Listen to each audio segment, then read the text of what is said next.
Hi friends, அனைவருக்கும் வணக்கம். Friends எல்லோரும் எப்படி இருக்கீங்க? எல்லாருமே நல்லா இருப்பீங்க, சூப்பராக இருப்பீங்க நான் நம்புகிறேன்.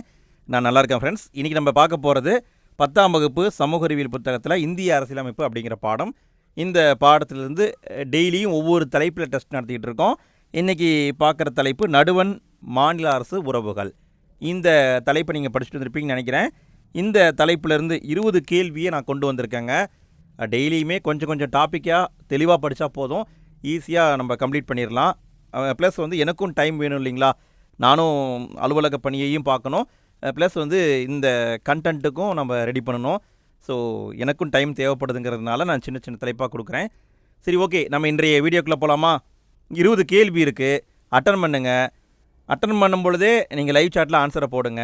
கடைசியாக 20 கேள்வியில் உங்களுக்கு எத்தனை கேள்விக்கு ஆன்சர் தெரிஞ்சதுன்னு கமெண்ட்டில் பதிவிடுங்க. சரி, ஓகே, நம்ம இன்றைய வீடியோக்கு போகலாமா? ஃபஸ்ட்டு கேள்வியை பாருங்கள். இந்திய அரசியலமைப்பின் எத்தனையாவது அட்டவணை மத்திய மாநில அரசுகளுக்கிடையேயான அதிகார பகிர்வினை பற்றி கூறுகிறது? எத்தனாவது அட்டவணையில் மத்திய மாநில அதிகார பகிர்வை கொடுத்துருக்காங்கன்னு கேட்டிருக்காங்க. 8வது அட்டவணைனா 22 மொழிகள் பற்றியது. 9வது அட்டவணையில் இடஒதுக்கீடை வச்சுருப்பாங்கன்னு நினைக்கிறேன், எனக்கு மறந்து விட்டது. 10வது அட்டவணைனா கட்சி தாவல் தடை சட்டம். அப்போ இங்கே விடைன்னு பார்த்தீங்கன்னா 7வது அட்டவணை. 7வது அட்டவணையில் தான் மத்திய மாநில அதிகார பகிர்வை வச்சுருக்காங்க. அடுத்த கேள்வியை பாருங்கள். இந்திய அரசியலமைப்பு சட்டம் நடைமுறைக்கு வரும்பொழுது மத்திய பட்டியலில் இருந்த துறைகள் எத்தனை? மத்திய பட்டியலில் இருந்த துறைகள் எத்தனை? 3 பட்டியல் இருக்குது. மத்திய பட்டியல், மாநில பட்டியல், பொதுப்பட்டியல். மத்திய பட்டியலில் எவ்வளோ இருந்ததுங்க? விடை பார்க்கலாங்களா? விடை 97 இருந்ததுங்க. வரும்பொழுது 97 இருந்தது. அடுத்த கேள்வியை பாருங்கள். தற்பொழுது மத்திய பட்டியலில் உள்ள துறைகள் எத்தனை? இப்போ எத்தனை இருக்குதுங்க? வரும்பொழுது 97 இருந்தது, இப்போ 100 துறைகள் இருக்குது. நல்லா பார்த்துக்கோங்க. மத்திய பட்டியல் கொண்டு வரும்பொழுது 97, இப்போ 100 துறைகள் இருக்குது. அடுத்த கேள்வியை பாருங்கள். இந்திய அரசியலமைப்பு சட்டம் நடைமுறைக்கு வரும்பொழுது மாநில பட்டியலில் இருந்த துறைகள் எத்தனை? மாநில பட்டியலில் எத்தனை இருந்துச்சுங்க? விடையை பார்க்கலாங்களா? விடை 66 துறைகள் இருந்துச்சு. 66 துறைகள் இருந்துச்சு வரும்பொழுது. சரி, அடுத்த கேள்வியை பாருங்கள். தற்பொழுது மாநில பட்டியலில் உள்ள துறைகள் எத்தனை? இப்போ எத்தனை இருக்குதுங்க? இப்போ அதிகமாக இருக்கணும்ல. மத்திய பட்டியல் பார்த்தோம் 97லேருந்து 100 மாதிரி இருக்குது. மாநில பட்டியல் 66லேருந்து 61 குறைஞ்சிருக்கு. 5 துறைகள் இல்லை, குறைஞ்சிருக்கு. அந்த 5 துறைகள் எங்கே வச்சுருக்காங்கன்னா பொதுப்பட்டியலில் வச்சுருக்காங்க. சரி, அடுத்த கேள்வியை பாருங்கள். இந்திய அரசியலமைப்பு சட்டம் நடைமுறைக்கு வரும்பொழுது பொதுப்பட்டியலில் இருந்த துறைகள் எத்தனை? பொதுப்பட்டியலில் எத்தனை இருந்துச்சுங்க? விடையை பார்க்கலாங்களா? 47 துறைகள் இருந்தது. 47 துறைகள் இருந்தது. அடுத்த கேள்வியை பாருங்கள். தற்பொழுது பொதுப்பட்டியலில் உள்ள துறைகள் எத்தனை? இப்போ எத்தனை இருக்குங்க? கண்டுபிடிச்சிருப்பீங்க. மாநில பட்டியலிருந்து எடுத்து பொதுப்பட்டியலில் வச்சிட்டாங்க. அப்போ 5 வந்திருக்கு, கூட்டினீங்கன்னா 52ன்னு வரும். இதுதான் ஆன்சர். அடுத்த கேள்வியை பாருங்கள். எந்த ஆண்டு மேற்கொள்ளப்பட்ட சட்ட திருத்தம் மூலம் மாநில பட்டியலில் இருந்து 5 துறைகள் பொதுப்பட்டியலுக்கு மாற்றப்பட்டது? மாநில பட்டியலிருந்து பொதுப்பட்டியலுக்கு மாற்றிட்டாங்க. எப்போ மாற்றினாங்கன்னு கேட்டிருக்காங்க. எப்போ மாற்றினாங்க? விடையை பார்க்கலாங்களா? 1976வது வருஷம் மாற்றினாங்க. 1976. அடுத்த கேள்வியை பாருங்கள். எத்தனையாவது சட்ட திருத்தம் மூலம் மாநில பட்டியலிருந்து 5 துறைகள் பொதுப்பட்டியலுக்கு மாற்றப்பட்டது? 1976 மாற்றினாங்க. சட்ட திருத்தம் பண்ணியிருப்பாங்கள்ல, எத்தனையாவது சட்ட திருத்தம்னு கேட்டிருக்காங்க. விடையை பார்க்கலாங்களா? 42வது சட்ட திருத்தம். 42வது சட்ட திருத்தம். அடுத்த கேள்வியை பாருங்கள். மாநில பட்டியலில் உள்ளது எது?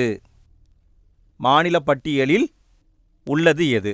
கீழே இருக்கிற 4 துறைகளில் எது மாநில பட்டியலில் இருக்குங்க? விடையை பார்க்கலாங்களா? கல்வி பொதுப்பட்டியலுக்கு போயிடுச்சு, காடுகள் பொதுப்பட்டியலுக்கு போயிடுச்சு, எடைகள் மற்றும் அளவுகளும் இல்லை, பொதுப்பட்டியலில் இருக்குது. பறவைகள் மற்றும் வனவிலங்குகள் பாதுகாப்பு இதுவும் இல்லை. இங்கே இருக்கிறதுல எதுவுமே மாநில பட்டியல் இல்லை. முன்னாடி இருந்தது, இப்போ பொதுப்பட்டியலில் இருக்குது. அடுத்த கேள்வியை பாருங்கள். உச்ச நீதிமன்றம், உயர் நீதிமன்ற அமைப்புகளை தவிர பிற நீதிமன்றங்களின் நீதி நிர்வாகம் எந்த பட்டியலில் உள்ளது? உச்ச நீதிமன்றம், உயர் நீதிமன்றம் அமைப்புகளை தவிர, இந்த இரண்டையும் தவிர பிற நீதிமன்றங்களுடைய நீதி நிர்வாகம் எந்த பட்டியல் இருக்குது? விடை பார்க்கலாங்களா? விடை பொதுப்பட்டியலில் தாங்க இருக்குது. இந்த 5 துறைகளையும் தான் மாற்றிட்டாங்க. நல்லா பார்த்துக்கோங்க. காடுகள், கல்வி, எடைகள் மற்றும் அளவுகள், பறவைகள் மற்றும் வனவிலங்கு பாதுகாப்பு, உச்ச நீதிமன்றம், உயர் நீதிமன்றம் அமைப்பை தவிர பிற நீதிமன்றங்களின் நீதி நிர்வாகம் எல்லாமே பொதுப்பட்டியல் இருக்குது. 5 துறைகளை மாற்றியிருக்காங்க. அடுத்த கேள்வியை பாருங்கள். சரியான கூற்றை கண்டறிக. கூற்று 1, நாடாளுமன்றம் மற்றும் மாநில சட்டமன்றங்கள் பொதுப்பட்டியலில் உள்ள துறைகள் மீது சட்டம் இயற்ற அதிகாரம் கொண்டுள்ளன. 2 பேருமே சட்டம் போடலாம். கூற்று 2, நடுவண் அரசுக்கும் மாநில அரசுக்கும் இடையே பொதுப்பட்டியலில் உள்ள துறைகள் குறித்து சட்டம் இயற்றும் பொழுது முரண்பாடு ஏற்பட்டால் மாநில அரசு இயற்றும் சட்டமே இறுதியானது. இந்த 2 கூற்றில் எது கரெக்டுன்னு கேட்டிருக்காங்க. விடையை பார்க்கலாங்களா? விடை கூற்று 1 மட்டும் சரிங்க. 1 மட்டும் சரி. 2 பேருமே சட்டம் இயற்றலாம். ஆனால் முரண்பாடு வரும் பொழுது மத்திய அரசு என்ன பண்ணுறாங்களோ அதைத்தான் ஏற்றுக்கணும். அப்போ இங்கே பார்த்தீங்கன்னா கூற்று 1 மட்டும் சரி, கூற்று 2 தவறு. அடுத்த கேள்வியை பாருங்கள். சரியான கூற்றுகளை கண்டறிக.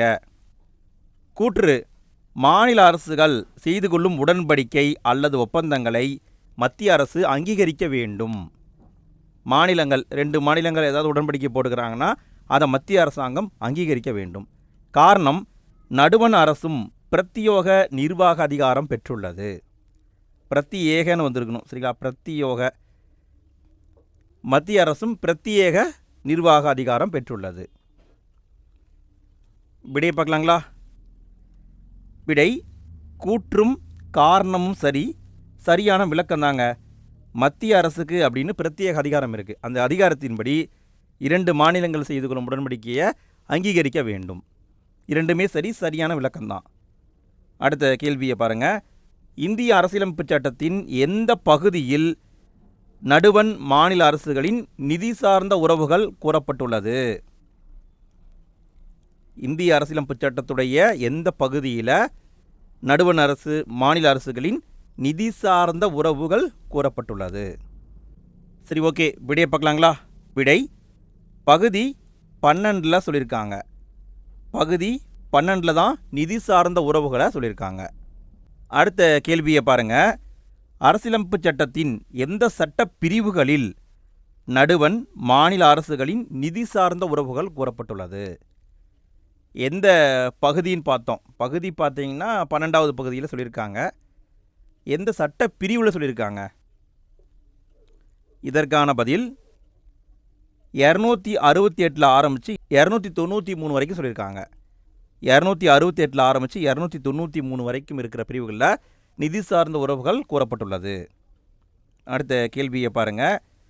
நிதிக்குழு பற்றிய சட்டப்பிரிவு என்ன? நிதிக்குழு பற்றிய சட்டப்பிரிவு. விடையை பார்க்கலாங்களா? விடை 280. நிதிக்குழுவை அமைப்பவங்க யாருன்னு பார்த்தா குடியரசுத் தலைவர். மத்திய அரசில் குடியரசுத் தலைவர் அமைப்பாங்க, மாநில அரசில் ஆளுநர் அமைப்பாங்க. ஃப்ரெண்ட்ஸ், இங்கே நான் உங்ககிட்ட ஒரு கேள்வியை கேட்குறேன். இப்போ பார்த்தீங்கன்னா நிதிக்குழு அமைச்சிருக்காங்க. இப்போ சமீபத்தில் அமைச்சிருக்காங்க. எத்தனையாவது நிதிக்குழு அமைக்கப்பட்டுள்ளது? அதன் தலைவர் யார்? மறக்காமல் கமெண்ட்டில் பதிவு பண்ணுங்க. சரி, அடுத்த கேள்வியை பாருங்கள். நடுவண் மாநில அரசுகளின் உறவினை விசாரிக்க சர்க்காரியா குழு அமைக்கப்பட்ட ஆண்டு? மத்திய மாநில அரசுகளின் உறவை விசாரிக்க சர்க்காரியா குழு அமைச்சாங்க. எந்த ஆண்டு அமைச்சாங்க? விடை பார்க்கலாங்களா?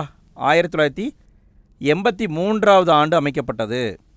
1983. அடுத்த கேள்வியை பாருங்கள். நடுவண் மாநில அரசுகளின் உறவினை விசாரிக்க சர்க்காரியா குழுவை அமைத்தவர்? சர்க்காரியா குழு அமைக்கப்பட்டது எப்போ அமைச்சாங்க? 1983வது வருஷம் அமைச்சாங்க. யார் அமைச்சாங்க? இதற்கான பதில் திருமதி இந்திரா காந்தி. அவங்க தான் அமைச்சாங்க. இந்திரா காந்தி. அடுத்த கேள்வியை பாருங்கள். சர்க்காரியா குழு வழங்கிய மொத்த பரிந்துரைகள் எத்தனை? சர்க்காரியா குழு வழங்கிய மொத்த பரிந்துரைகள் விடையை பார்க்கலாங்களா? மொத்தம் 247 பரிந்துரைகளை கொடுத்தாங்க. 247. அடுத்த கேள்வியை பாருங்க. சர்க்காரியா குழு வழங்கிய பரிந்துரைகளில் மத்திய அரசு எத்தனை பரிந்துரைகளை அமுல்படுத்தியது? 247 கொடுத்தாங்களா? இதில் எத்தனை பரிந்துரைகளை மத்திய அரசாங்கம் அமுல்படுத்தியது? விடையை பார்க்கலாங்களா? 180 பரிந்துரைகளை அமுல்படுத்தியிருப்பாங்க. 180 பரிந்துரைகள். அடுத்த கேள்வியை பாருங்கள். கடைசி கேள்விங்க. இதோட வீடியோ முடியுது. ஃப்ரெண்ட்ஸ், நாளைக்கு என்ன தலைப்புங்கிறத கம்யூனிட்டி போஸ்ட்லேயும் போடுறேன், டெலகிராம் குரூப்லேயும் ஷேர் பண்ணுறேன். இன்னும் ஜாயின் பண்ணாதவங்க ஃபஸ்ட்டு கமெண்ட் லிங்க் இருக்குது, ஜாயின் பண்ணிக்கோங்க. ஃபஸ்ட்டு கமெண்டில் ப்ளேலிஸ்ட்டுக்கான லிங்க்கும் இருக்கும். நீங்கள் அதன் மூலமாக எல்லா வீடியோவையும் அட்டன் பண்ணலாம். சரி, கடைசி கேள்வியை பாருங்கள். நடுவண் அரசு மாநில அரசுகளின் உறவுகள் குறித்து முழுவதும் ஆராய தமிழக அரசு டாக்டர் பி.வி. ராஜமன்னார் தலைமையில் மூவர் குழுவை அமைத்த ஆண்டு. மத்திய அரசாங்கம் சர்க்காரியா குழு அமைச்சாங்க. மாநில அரசாங்கம் பி.வி. ராஜமன்னார் தலைமையில் குழு அமைச்சாங்க. எப்போ அமைச்சாங்க? விடையை பார்க்கலாங்களா? 1969 அமைச்சாங்க. 1969. ஓகே ஃப்ரெண்ட்ஸ், இந்த 21 கேள்வியில் உங்களுக்கு எத்தனை கேள்விக்கு ஆன்சர் தெரிஞ்சது? கமெண்ட்டில் பதிவிடுங்க.